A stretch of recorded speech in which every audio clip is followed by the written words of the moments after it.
Do you spend hours each week creating Instagram content, but you're still not getting the sales and the wins that you see everyone and their mom sharing to their feed? It's really rough. But there's usually just a few simple changes you need to make to get there, and I'm going to help you. You are closer than you think. You can find the exact gaps that you have in your Instagram strategy, the gaps that are holding you back from getting clients from your content with my free Find and Fix the Gaps in Your Instagram Strategy quiz. All you have to do is take 5 minutes to fill out the quiz and you will get the exact roadmap you need to start getting sales from your Instagram content. Get your copy of the quiz at sociallyyours.biz/findandfixed. All spelled out, all one word, find and fixed, or check the link in the show notes. Welcome back to another episode of Mompreneur Mastery. Today, I get to talk to Sammy Bohannon. She is the founder of Bohannon Virtual Solutions. She's an online business manager, or an OBM, who helps online business owners streamline their operations, implement scalable systems, and build trusted teams. She started as a VA in 2022, and she quickly recognized that her expertise extended beyond typical VA tasks, which led her to transition to OBM in 2024. With a dedicated team, Sammy empowers entrepreneurs to confidently scale their businesses with clarity and ease, all while reclaiming their time and achieving sustainable growth without the overwhelm. I got so much great information from talking to Sammy. She has some really great insights and knows a lot. And I'm really excited to implement the things that we chatted about, so I'm extra excited for you to learn what she has to share as well. Welcome to the Mompreneur Mastery Podcast, where we share actionable Instagram strategies that fit into a busy mom's schedule so that you can get more engagement, more leads, and more sales in less time. I'm Sydney O'Brien, an Instagram strategist who started my business with 3 kids under 5 and found a way to do it without sacrificing quality time with my family and only working 2 hours a day. I love helping other mom business owners find that seemingly impossible mom work-life balance instead of spending too much time creating content that isn't getting them the results they want. If you're an overwhelmed but very ambitious business owner and you want to strategize the heck out of your Instagram account so that you can save time and make more sales, you're in the right place. Can you tell us a little bit about yourself? Sure. So I am Sammy Bohannon. I am an OBM and I have a VA agency. Currently, there are 4 VAs in my agency. Before all of this, I was a virtual assistant, and before that, I was an online tutor, and before that, I was a teacher. So I've been in the online business world since 2020, but it's been in different capacities. You know, I had a business before this one, and then this one's kind of evolved as I've found what I'm good at. But yeah, I taught the public schools for 6 years before switching to online tutoring after COVID happened. And I am currently living in Mississippi, but I'm from Kentucky. And I have 2 children. They are homeschooled, so they're with me all the time. And I also have 2 wonderful dogs and 2 wonderful cats that need almost just as much attention as the children. So I feel that we homeschool too. How old are your kids? 6 and 8. Nice. Mine are 4, gonna be 6 next week, and 7. So very close. Yeah. How do you like working at home while homeschooling? It's very stressful and it is never the same. So we try to get into a routine, and as soon as we do, it has to change for one reason or another, whether it's a new sport or, something wasn't working, or I have a new client and I have to meet at different times. So that's the worst part, is that we haven't been able to establish a routine, and I really want a routine, but we just can't figure it out. I feel like I am in the exact same boat. Like every day I'm like, man, if I could just nail down a routine, like so much like stress would just be out of my life, but it never happens ever. Like once you even start hitting a groove, it's like the world just kind of knows, and they're like, nope, we can't let that happen. We have to screw this up somehow. Yeah. So I've had to learn to become very flexible, which I assume you have as well. And you even have another one than I do. So I'm sure that adds even more. But yeah, we've had to be very flexible. We do most of our schooling in the evening when my husband's home. That way I have help with everything else going on. And the kids really like that because they get to play while I work. Yeah, that's nice. Like right now, my kids are being bribed with Daniel Tiger and popcorn to like stay away from me for a little Yes, bit to I record bribed this. mine with iPads. We have Yeah. limited screen time lately. We haven't always, but lately we have limited screen time and they have extra screen time today so that they'll be quiet and they're pretty excited about it. Yeah. Every time I do a podcast interview or something, it's like, all right, let's throw on the TV. If it's like joyous for them because we try to limit it to, it just leads to a lot going on in our house when we have to turn it off. So, Yes. yeah. So you started as a VA and you're now an OBM. What made you decide to want to change that? When I was doing VA work, I didn't really know what I was doing when I started out, which I think a lot of people kind of do. And I picked things up really quickly. And then some of the other people in the spaces I was working in were telling me, hey, you actually do a whole lot more than most other VAs. And this was coming from other higher level VAs. And the more I worked as a VA, the more I realized that I was doing a lot more than other VAs. And I was charging a lot more than other VAs. And at that point, I didn't know what an OBM was because I've just kind of learned things as I've gone along. And Mhm. the more I looked into what I was doing and what people needed and learned about what an OBM was, I realized, hey, that's what I'm doing. That's what my job is. So technically, I've been doing OBM work for a couple of years, but I didn't make the shift in my messaging until August of 2024. It just made more sense because I was already doing that work and I was already charging way more than most VAs. And then when people realized that I was changing my name to OBM instead of VA, they were like, oh, that makes sense why she charges so much. So Yeah. it made more sense. Yeah, that makes sense to me. What is the difference between a VA and an OBM? Like, what were the extra things that you were doing? Yeah. So there's still a line between OBM and consultant, but it's a lot more consulting and a lot more being a partner in the business instead of someone doing tasks. So a VA does more tasks, and then an OBM is more of a partner who helps make decisions and helps plan things out and helps manage the team, manage the workflows, sees the bigger picture and breaks it down, like how we're going to get from point A to point B. Whereas the Mhm. VA is the one who's doing the stuff to get from point A to point B. Gotcha. That makes sense. And I can imagine that would be very helpful for like, do you work with online business owners specifically or like Yes. any? Yeah. Well, I have worked with a couple of in-person businesses. It really just depends, but I find that online businesses need more of what I offer. Yeah, I was going to say it seems like it would be very helpful, like specifically for online business owners who are normally like on their own, like Okay. solopreneuring it, and they know like what they do, but not much of like the other business stuff until yeah, there's a lot to learn about that for sure. Yes, and it's overwhelming to try to do it all. And that's what I find too is that people who hire me, they just can't do it all by themselves. Even if they don't have kids or they want to have a life, and it's really hard to do all of it by yourself. I mean, we all started there, but when you're growing and getting more clients, it's almost impossible to continue doing it all by yourself. Yeah, for sure. That makes a ton of sense. Um, do you find that a lot of business owners like think they need a VA, but they really need an OBM?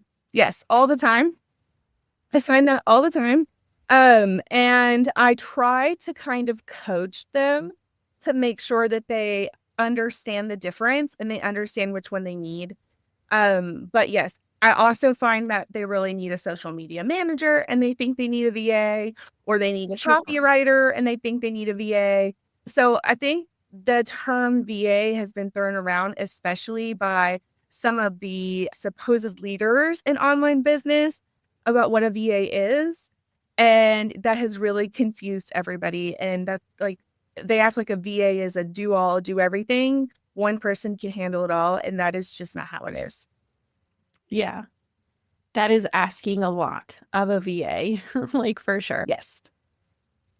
A lot more Especially when you than, want to pay them $10 an hour.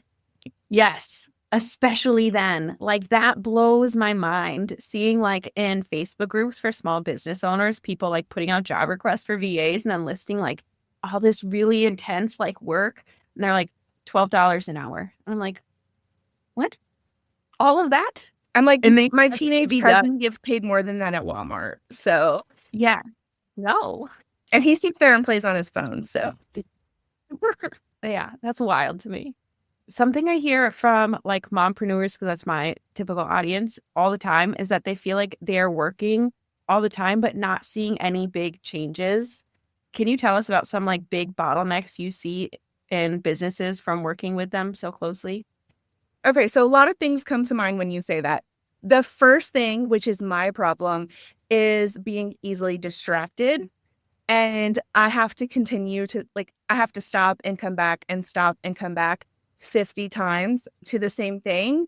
And that is really where I see with a lot of moms that that's a problem as well, because we're just often interrupted when you could, like, there are studies, and I can't remember exactly what they say, but basically, anytime you have to stop a project and restart it, it's like completely restarting it. It's not picking up where you left off, and your momentum is completely messed up, and your motivation and all of that. So I think that is one problem that a lot of moms have. But business owners in general sometimes really struggle, and I don't know if this is another ADHD kind of distraction thing that I see because I work with a lot of people with ADHD, but some people really struggle with focusing on what is important. Even if we put in their project management system like flags that say priority and things like that, they really struggle with what's most important.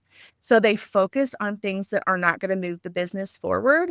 And that's where support like what I have and what other VAs and other support providers offer is trying to take over those little things that don't move the business forward so the business owner can focus on that. And I find that is a lot. So, for example, one thing I see that a lot of people spend a lot of time on is social media. People spend a lot of time on social media. And then, they feel like they got nothing done at the end of the day because they spent all day on social media trying to network and make connections and all of that. It's all stuff that needs to be done, but it's not a new offer, and you didn't actually get tangible clients, so they don't feel like they see that result from their work. Yeah, it social media is also like such a time suck. It's very hard to stop once you start, and you do get like those dopamine hits, which, but yeah, business wise, even, I mean, I do social media, and when I tell people to do it for the networking aspect, I'm like, you got to set a timer, 10 minutes tops, and then you're out. Like, go find something else to do. It's not worth the time, especially like for mom business owners when there's kids, there's a million other things. Yeah. Yeah, Yeah, for exactly. sure. And I think another thing is, well, just another thing that I see people spending so much time on is creating these new digital products and passive income methods that really aren't going to get them any, they're not going to make them any real big money. And it doesn't have much to do with their main offer. And they just focus on that because they're like, oh, I can make easy income because that's what we hear all the time. And so that they're really just focusing on the wrong things and need someone to bring them together and follow a path forward. Yeah. I was talking, the last interview I did, we got talking about passive income. It was someone who was saying she has like genuinely passive income, but it took like 6 or 7 years of like very hard work making that happen. It's not going to happen in like a month or two. But when you see people talk about it like on social media, they're like, they frame it as like this very quick win, but it never is. No, it's never as quick as it looks. Right, for sure. Can you think of like one tiny tweak business owners could make today that would actually give them some like breathing room or like a plan forward for their business if they feel that bottleneck? So just kind of thinking about little things that you can do that don't take a lot of effort. One thing that has helped me and helps a lot of my clients is setting up labels for your email. You can set them up however you want, but I have like an important, an unread, and a section where I've read it, but I don't want to get rid of it yet because I also keep labels down the side. And then that way, when I log into my email, I don't see 100 emails. I just see, the starred ones or the ones that need to be responded to.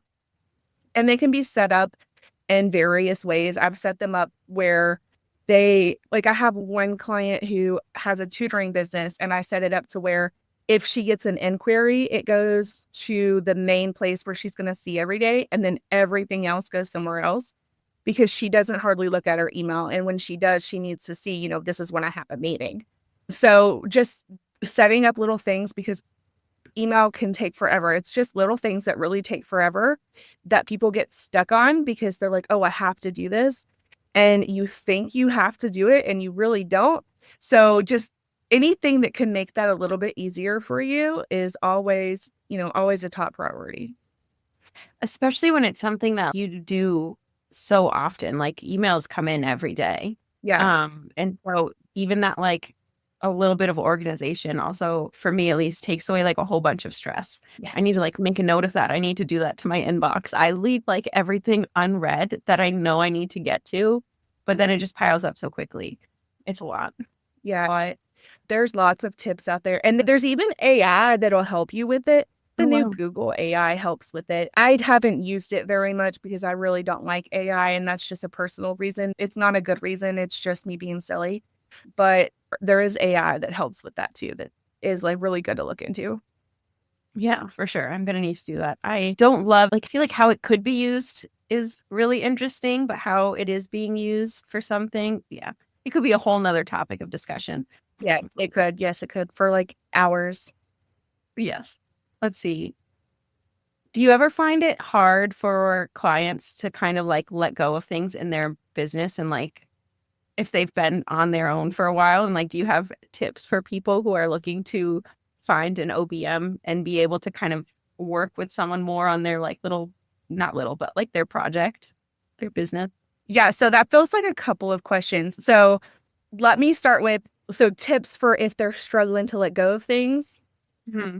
Yes. Very common for people to be, to struggle to let go of things, especially if they've been in business a long time and they say, well, this is how it works and all of that stuff. I do like to give examples of ways that things have worked before. So definitely ask if you're working with someone else for examples of how what they say is going to work, or how it is going to make things better or easier or more efficient. But also, I think it's important to just be aware that change is constantly happening.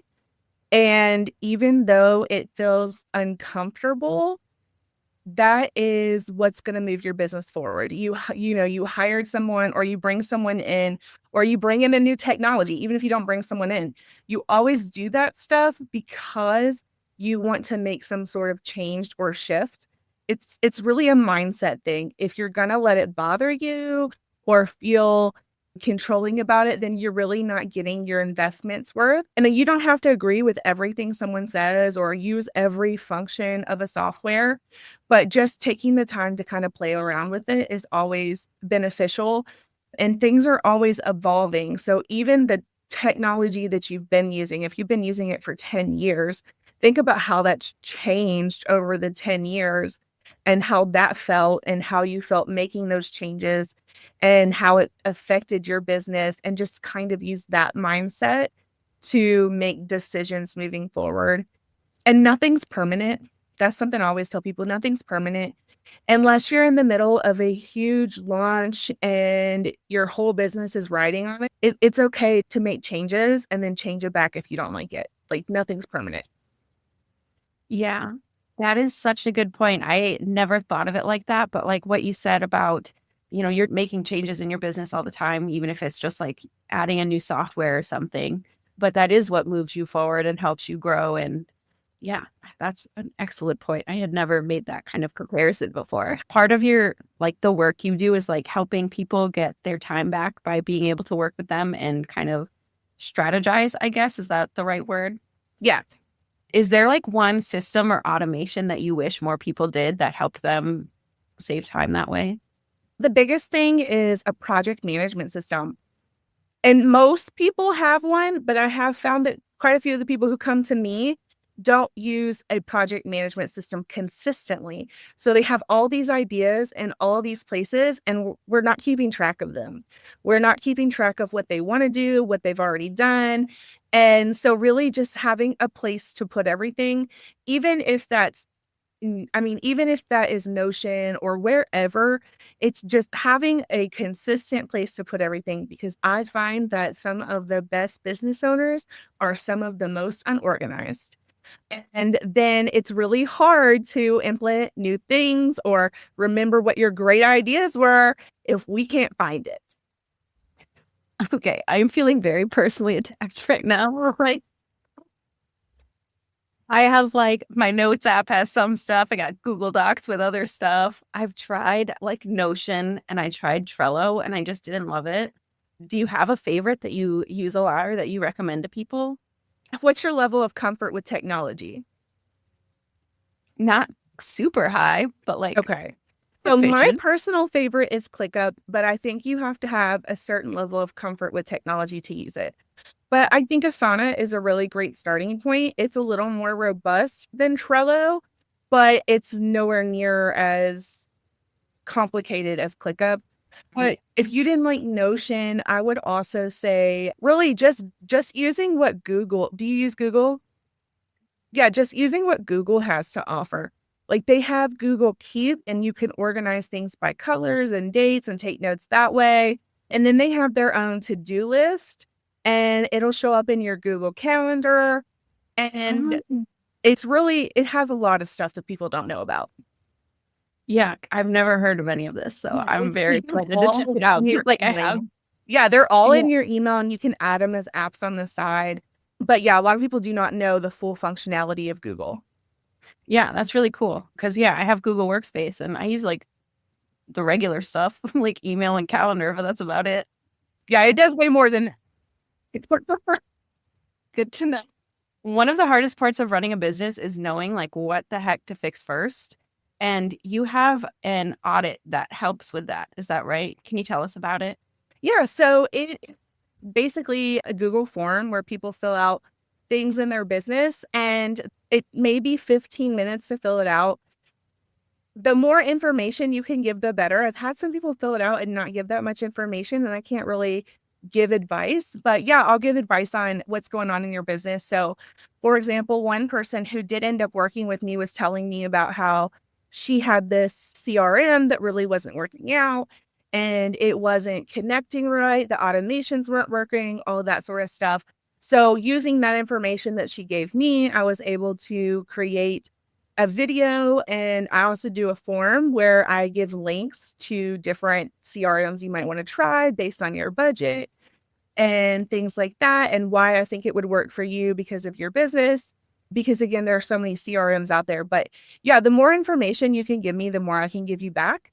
But they've been very helpful for people, and a lot of people have gotten some good things that they've implemented in their business from the feedback I've gotten. But yeah, and then I'll also tell you places where you could delegate to save time. I'll tell you places or give you recommendations for softwares. So one person told me that they were struggling with bookkeeping and they were doing it on spreadsheets, things like that. So I recommended Found to them. It's an online banking account and it will Mm. do the bookkeeping stuff for you. It's kind of like QuickBooks in there. And Yeah. it's all free. So just being able to offer people those ideas and suggestions on things they can do a little differently just to make their life a little easier. Amazing. That sounds really cool. What is like one of the wildest things someone has realized after taking the audit? I would say I had somebody who had about 50 different technologies. I was like, honey, I don't think you need all those. I don't think you need all of that. Like, I don't even know bigger businesses who need all that. So we did end up working together. We were able to knock some stuff down, like in half of what she was using. Oh, So wow. some people do have, because you hear all these things are great tools and you have to have it, and you really don't. Yeah. Yeah, that makes a lot of sense. I'm sure like you want to have the things that seem to make your life easier and like make processes simpler and things, but if you can use less and get the same amount done, why wouldn't you? Yes, exactly. Some people just overcomplicate it, and it's very easy to do. Yeah. I fear I may be one of those people. I'm going to have to look into this audit. I feel like a lot of my audience struggles with keeping up with Instagram and like running literally every other part of their business. But obviously I only help with like the Instagram part. How do you think your audit could help them figure out a system to manage like the different areas of their business? Yeah. So, I mean, I guess it depends on what all you tell me, because I can only give back information on what I understand. But I can help you think through ideas on how to make more time for different things that you find important.